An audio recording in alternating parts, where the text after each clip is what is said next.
Magandang umaga, kumusta po? Narito po ulit ang update natin para sa lagay ng ating panahon.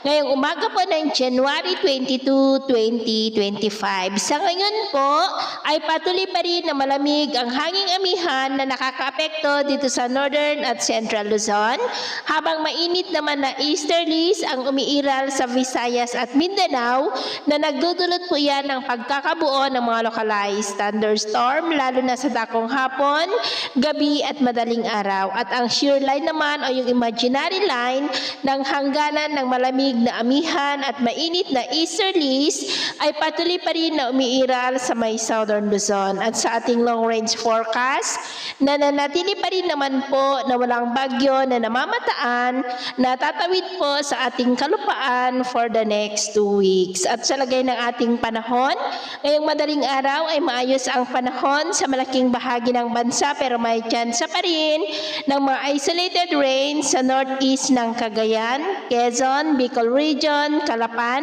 Palawan, Aklan, Capiz, Eastern Samar, Eastern Leyte, Northern Negros, Bislig, Hinatuan, Davao Oriental, Zamboanga Peninsula at Sulu Archipelago. At mamaya po ay sisikat ang araw sa malaking bahagi ng bansa, pero may tsansa pa rin ng cloudy skies with isolated rains sa silangan ng Cagayan Valley, lalo na sa mga lugar na nakaharap sa Pacific Ocean, Infanta, Bicol Region, Romblon, Oriental Mindoro, Palawan, Aklan, Capiz, Leyte, ilang bahagi ng Samar, Surigao Provinces, Davao Oriental at Holosulu. At mamayang hapon, posible pa rin ang cloudy skies with isolated rains sa may Southern Luzon, ilang bahagi ng Kabisayaan, Mindanao at ilang bahagi ng Cagayan Valley. Kaya mag-ingat pa rin tayo dahil posible pa rin ang mga banta ng mga pagbaha at pagguho ng lupa. At sa atin naman pong mga baybayin,